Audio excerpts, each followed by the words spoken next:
Okay guys, I'm gonna cross my fingers. One of my videos was corrupt and I had such problems, so I can't edit this like I'd like to, so all I can do is kind of speed it up. So work with me here. So that is a file folder that I am redoing. I gessoed it and I put my gel sticks down on it. I used brown, orange, and red, and then a baby wipe to just kind of smear it around after I used my finger. I wanted some vintagey dark colors in the background. And then I was going to fold it up and make like a little pocket, and I wound up just getting rid of that later. But so I dried it after I just got some background colors down. And I have a book that I got from the Goodwill that is a pretty old book, and the page is already distressed, so I was messing around with some stamping on that.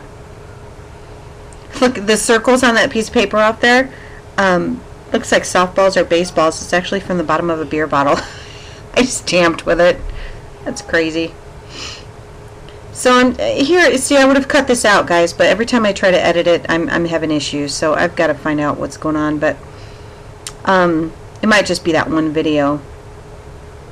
But I do wind up cutting that out. But that bottom half. So that is my Tim Holtz stamps that I rarely use, but I love them. They're Stampers Anonymous. Hold on, I'm digging them out. What set was that?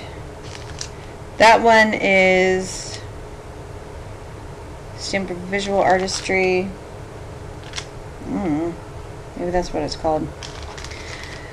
But I loved that that stamp right there. And I've been wanting to play with that for a while, so I finally did on the really old paper. And then I just tried to stamp on tissue paper and it didn't work right there. But you know what, guys? Be careful when you pull these stamps off, because I ripped one of them. I'm so bummed. I ripped the one that's Not All Who Wander Are Lost. Just a portion of it. It's still usable, but you know, I thought they were tougher than that, and I really yanked on it. And I shouldn't have. But so, I'm just using my Vintage Photo Distress ink around the edges, and then I wind up wanting that picture a little bit smaller, so I wind up tearing that off. But this is sped up to like 4 times the speed, so it's going really fast. But if I didn't do that, it would take a long time. But I'm just using the foam and my blending tool with the foam on it. And then, yeah, there's my coffee. I was going to edit that out. But I'm figuring out which brushes I'm going to use, because I know I want to color this stamp a little bit. So I started with some gel sticks on my block. And that was working pretty well. It worked okay with the red, but the blue did not work. So I just took it straight from the gelato. I love coloring that way. Gel stick gelato, guys, you'll hear me use it. They're pretty much the same thing. I don't think you can find gel sticks anymore because they're a fraction of the cost of gelatos, but they don't have the colors. So I'm putting some light blue down, and that blue color was definitely not doing it. Too chalky looking, so that wasn't going to cut it. So I wound up going to my Distress inks. I pulled Faded Jeans and I think Broken China, or I don't remember that blue color that I used. I gotta look it up. Tumbled Glass, that's what it is. So Faded Jeans and Tumbled Glass, just to get some blue on there. And then I wanted his tie and the stamp to be orange. You can't tell probably from here, but it's a little tie. And then just some shading with the black soot. And then it wasn't quite blue enough. I needed a little bit more blue, but I needed it to be faded, you know, not to, because it's supposed to be old and vintage.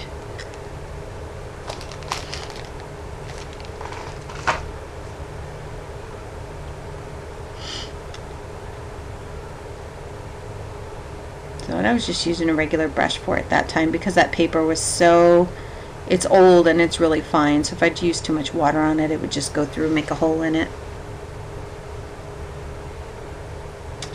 So that's just black gelato around the outside of it. I needed to frame it in a little bit more.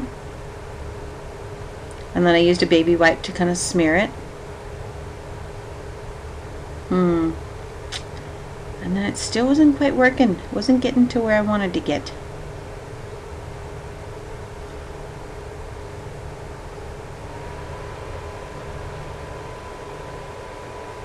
And that's where I ripped that stamp. Oh, that long one, that long rectangular one. I was so bummed about that, but it's still usable. So this is from the same stamp set, and I really love that stamp.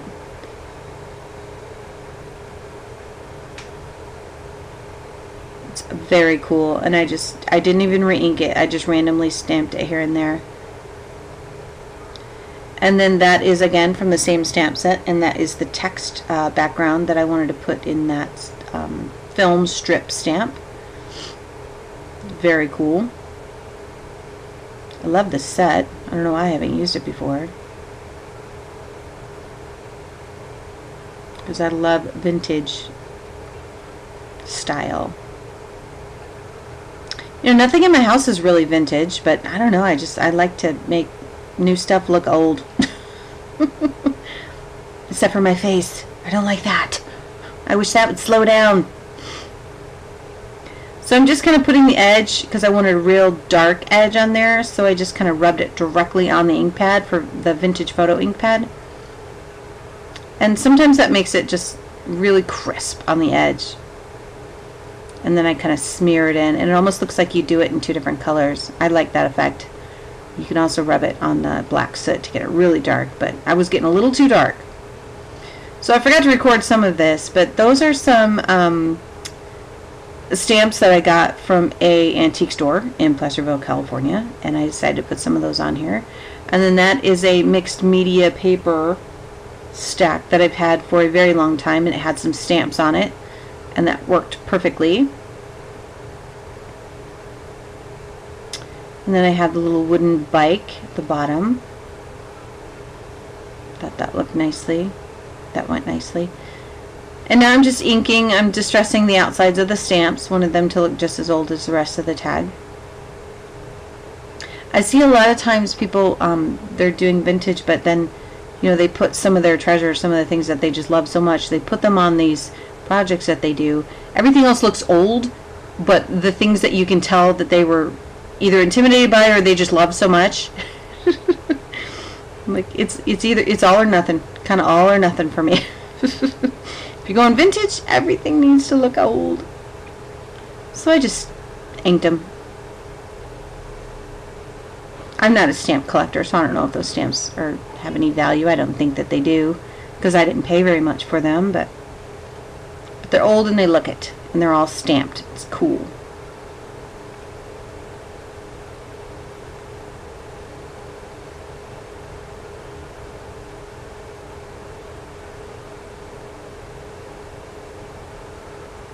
I'm just kind of placing things where I want them. I wanted the bike to just be slightly off the tag. And then I thought, ooh, it'd be cool to kind of crumple that one up at the bottom and maybe stick a stick pin in there or something, but I wound up not putting a stick pin in there.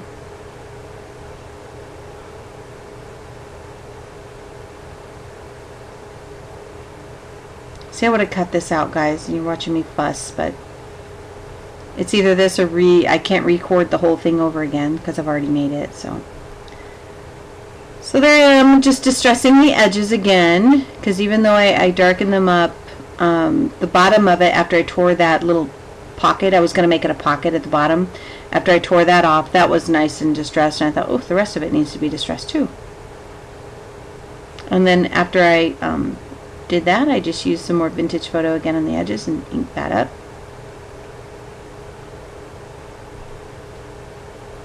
And then I did rub some Inka Gold on that bike, and it was like antique silver Inka Gold, and it wasn't really going, so I just hit it here and there with some black paint, and I think some ink too. And then I just used a little embellishment that I had and didn't put a pearl in it. It's actually liquid pearls. So I hope you guys like it. Thanks for watching.